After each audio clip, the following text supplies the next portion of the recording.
Electrostatic lecture number 4। आज हम लोग इलेक्ट्रिक फील्ड लाइंस और इलेक्ट्रिक फ्लक्स के थ्योरी को कवर करेंगे। तो सबसे पहला टॉपिक जो हमारे पास है वो है इलेक्ट्रिक फील्ड। देखो, फील्ड हमने ऑलरेडी क्लास 10th में मैग्नेटिक फील्ड में पढ़ा था। अब आपको याद नहीं है तो डरने वाली कोई बात नहीं है बच्चों। फील्ड मतलब क्या होता है? फील्ड मतलब होता है एरिया।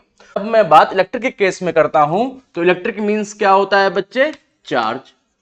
और चार्ज कितने टाइप्स के होते हैं? दो टाइप्स के, एक होता है पॉजिटिव, एक होता है नेगेटिव। ठीक है। अब हर एक चार्ज पार्टिकल अपने चारों तरफ एक एरिया क्रिएट करता है, एक फील्ड क्रिएट करता है।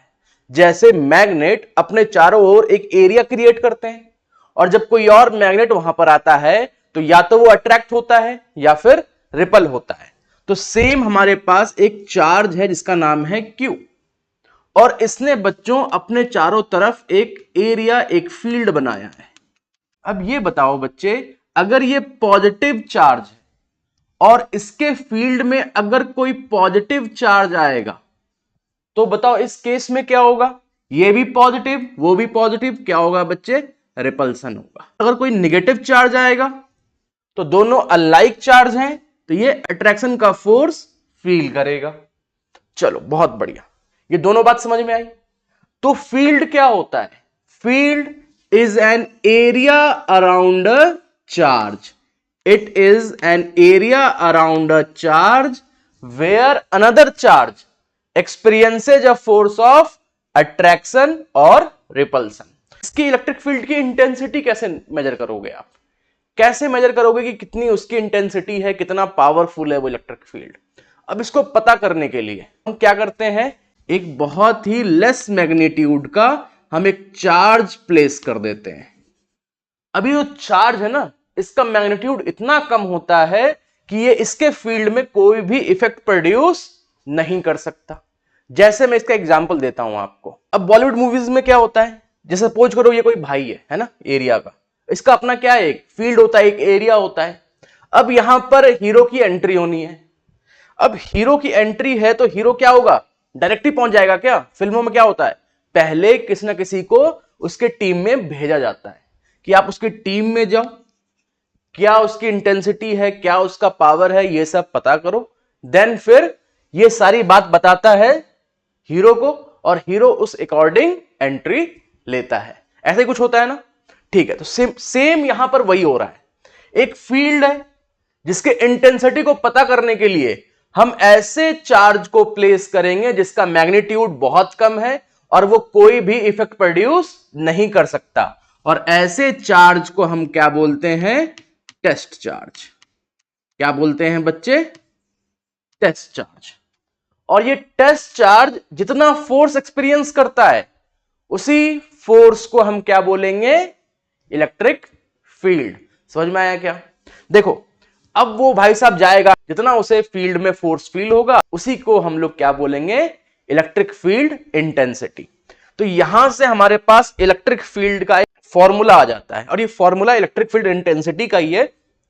तो परेशान मत होना कि इलेक्ट्रिक फील्ड इंटेंसिटी कुछ अलग टॉपिक है ना? तो चलो इसको रफ करते हैं बच्चों, कि जो इलेक्ट्रिक फील्ड है उसको मेजर करने के लिए, ये क्या है? इलेक्ट्रिक फील्ड एक एरिया है around the charge, area around the charge है। ठीक है बच्चे। अब जो फील्ड बनाता है उसे हम कहते हैं सोर्स चार्ज। क्या बोलोगे बच्चों? Source charge. और जो उस फील्ड के इंटेंसिटी को मेजर करने जाता है, एक्सपीरियंस करने जाता है, उसे बोलते हैं टेस्ट चार्ज। स्मॉल मैग्नीट्यूड है इसका, इसलिए हम लिखेंगे छोटा क्यू, है ना? ठीक है। कई बुक्स के अंदर से क्यू नॉट लिखते हैं, तो अब परेशान होने की जरूरत नहीं है, एक स्मॉल टेस्ट चार्ज है। तो source charge is a charge which produce the electric field around it. Test charge is a charge which is used to experience which is used to measure the intensity of that electric field। बात समझ में आई?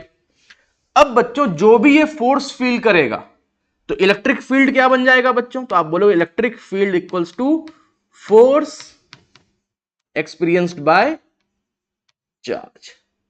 ये बन गया बच्चों electric field का formula. या मैं इसको लिख सकता हूं E equals to F by Q. ये इलेक्ट्रिक फील्ड का फॉर्मूला बन गया। अब इलेक्ट्रिक फील्ड की यूनिट क्या होगी बच्चे? तो आप बोलोगे सर यूनिट निकालना अभी कोई टफ है क्या? फोर्स यूनिट क्या होता है? न्यूटन। चार्ज का क्या होता है? कूलम। तो न्यूटन पर coulomb is the unit of electric field. तो आई होप आपको इलेक्ट्रिक फील्ड का थोड़ा बहुत आइडिया हो गया होगा।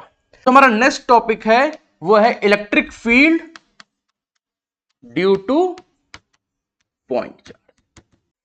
चलो बच्चों, इलेक्ट्रिक फील्ड का फॉर्मूला क्या होता है? आप बोलोगे सर ये होता है E equals to force experienced by test charge. ठीक है, डायग्राम में देख लो, ये रहा कोई चार्ज, इसे चारों तरफ एक फील्ड बनाया। अब इस फील्ड को एक्सपीरियंस करने कौन पहुंच गया? एक छोटा सा टेस्ट चार्ज। अब बच्चों दो चार्ज एक डिस्टेंस पे सेपरेटेड है, तो आप क्या बोलोगे? सर कोई भी दो चार्ज हो उसमें फोर्स तो लगेगा ही, और फोर्स का फॉर्मूला क्या होता है? के Q1 Q2 upon R square. तो ये हो जाएगा बच्चे के Q, दूसरा Q कौन? छोटा वाला, upon R square upon Q, है ना बच्चों? Q से Q कैंसिल। इलेक्ट्रिक फील्ड का फॉर्मूला क्या बन गया? K Q by R square. This is the electric field due to a point charge. ये इंपॉर्टेंट है, और ये जो स्टेट बोर्ड वाले बच्चे हैं उनके लिए भी ये इंपॉर्टेंट है। तो बच्चों हमारे पास है electric field due to system of charge.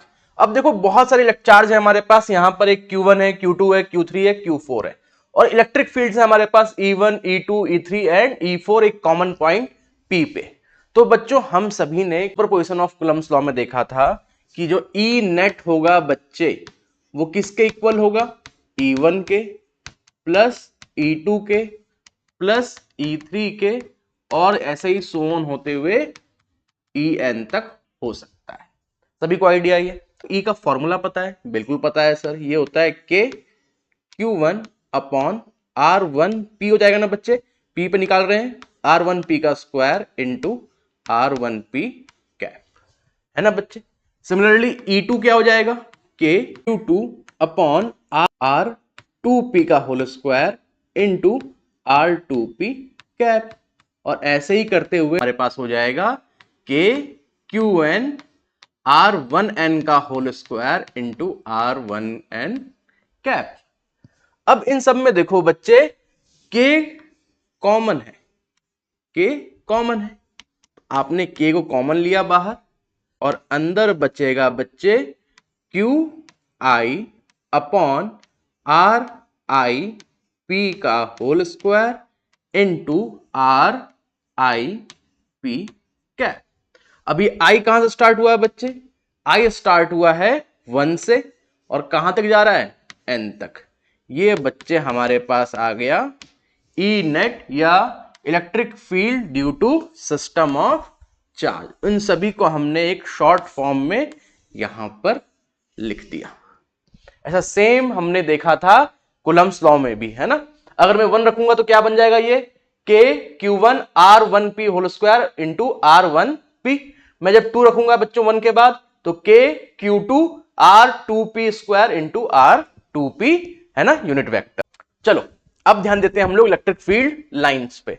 ये बताओ मुझे, इलेक्ट्रिक फील्ड हमें दिखाई तो देती नहीं है, तो उसे विजुलाइज करने के लिए हम इमेजिनरी लाइंस का यूज करते हैं, और वो इमेजिनरी लाइंस क्या कहलाती हैं? Electric field lines. और सिर्फ विजुलाइज करने के काम ही नहीं आती हैं, इसके साथ ही वो स्ट्रेंथ ऑफ इलेक्ट्रिक फील्ड को भी बताती हैं, जो हम लोग इसी टॉपिक के अंदर समझेंगे। अब देखो बच्चों, कोई पूछेगा आपसे what is electric field lines, तो आप बोलोगे इट इज एन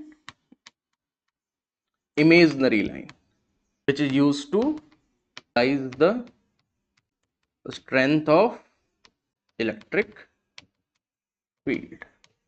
फील्ड के इंटेंसिटी को, उसके स्ट्रेंथ को ये विजुअलाइज करने में काम करता है।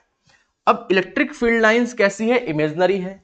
बच्चों ये ओरिजिनेट्स कहां से होगी? तो आप बोलो सर ओरिजिनेट होगी पॉजिटिव चार्ज से। टर्मिनेट कहां होती हुई दिखाई देगी हम लोग को? टर्मिनेट होगी नेगेटिव चार्ज पे। ठीक है, क्या इलेक्ट्रिक फील्ड लाइंस कभी इंटरसेक्ट करती है?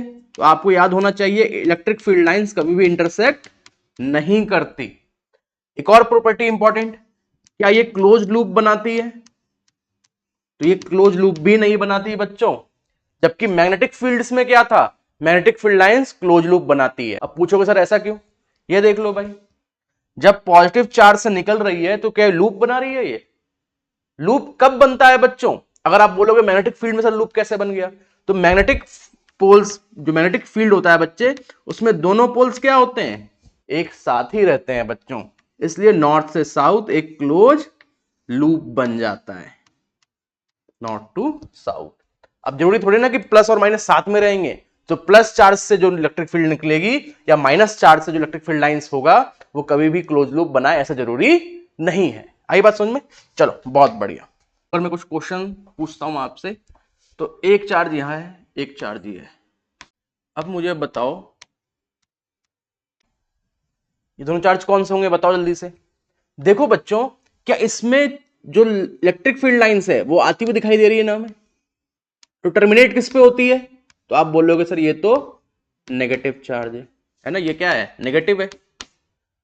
और यहां भी क्या हो रही है, यहां भी टर्मिनेट हो रही है, तो ये भी क्या है, नेगेटिव।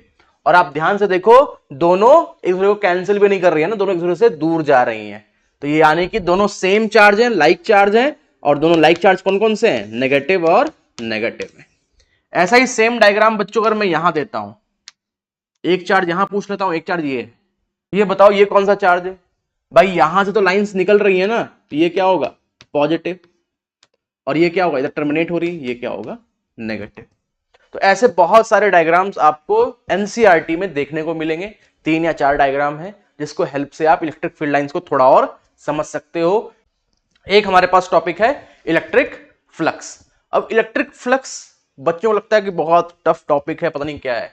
भाई ऐसा कुछ भी नहीं है ना। कोई भी एक एरिया है, वहां से जितनी इलेक्ट्रिक फील्ड लाइंस पास होते हैं उसे ही हम लोग क्या कहते हैं, इलेक्ट्रिक फ्लक्स बोलेंगे। जैसे देखो यहां पर, अब इसका अप्रोच कहां पर है, इसके अप्रोच की बात हम न्यूमेरिकल्स में करेंगे, और वहां आप लोग समझोगे कि किस तरीके से इस थ्योरी का यूज करके उस न्यूमेरिकल्स को सॉल्व कर पाओगे। ये सब बेसिक थ्योरीज हैं जो आपको पता होना चाहिए। बाकी जब हम न्यूमेरिकल सॉल्व कर रहे होंगे वहां पर आपको थोड़ा बहुत और क्लियर हो जाएगा। जो हमारा नेक्स्ट लेक्चर होगा, नेक्स्ट लेक्चर के अंदर हम लोग न्यूमेरिकल सॉल्व करेंगे board level. Then next lecture में जेई और नीट के क्वेश्चंस को भी डील कर रहे होंगे। तो इलेक्ट्रिक फ्लक्स क्या होता है बच्चों? अब यहां ध्यान दो, कोई चार्ज है Q और इसका अपना एक फील्ड है। इतनी बात तो क्लियर है। ये हर जगह इलेक्ट्रिक फील्ड लाइंस तो ओरिजिनेट कर रहा होगा ना बच्चे, ठीक है। बट यहां पर कोई एक एरिया है, एक छोटा सा कोई एरिया है, और इस एरिया से जितने इलेक्ट्रिक फील्ड लाइंस पास हो रहे होंगे उन सभी इलेक्ट्रिक फील्ड लाइंस को हम क्या बोलेंगे, फ्लक्स बोलेंगे। बस याद रखना, किसी पर्टिकुलर एरिया से जितने इलेक्ट्रिक फील्ड लाइंस पास होते हैं उन्हें क्या बोलते हैं, हम इलेक्ट्रिक फ्लक्स बोलते हैं। तो इलेक्ट्रिक फ्लक्स क्या होता है बच्चे? इलेक्ट्रिक फ्लक्स होता है number of lines passing through a area. अब बच्चों देखो, इलेक्ट्रिक फील्ड लाइंस को मैं क्या बोल सकता हूं, ई बोलता हूं, और इस स्मॉल एरिया को मैं डीएस बोल सकता हूं। एरिया वेक्टर होता है, पता है ना आपको। तो बच्चों इलेक्ट्रिक फ्लक्स इक्वल्स टू क्या हो जाएगा, तो आप बोलोगे sir electric field lines into DS, है ना। अब ये दोनों वेक्टर हैं, वेक्टर इनटू वेक्टर क्या होता है, वो स्केलर भी हो सकता है और वेक्टर भी हो सकता है। यहां पर डॉट प्रोडक्ट लगा है तो flux is a scalar quantity, ये हो जाए E dot DS cos theta. कैसी क्वांटिटी है ये, स्केलर क्वांटिटी है। तो यहां पर हमारा इलेक्ट्रिक फ्लक्स खत्म होता है। अब इनके क्या अप्रोच हैं, क्या सिग्निफिकेंस है, इसको हम लोग न्यूमेरिकली डील करेंगे, तो मैं वहां समझाऊंगा आप लोग को। तो आज की थ्योरी क्लास यहीं खत्म करते हैं। मिलते हैं नेक्स्ट लेक्चर में, जहां पर हम इलेक्ट्रिक फील्ड और इलेक्ट्रिक फ्लक्स से रिलेटेड बहुत सारे न्यूमेरिकल्स को सॉल्व करेंगे। तो मिलते हैं नेक्स्ट लेक्चर में। Thank you.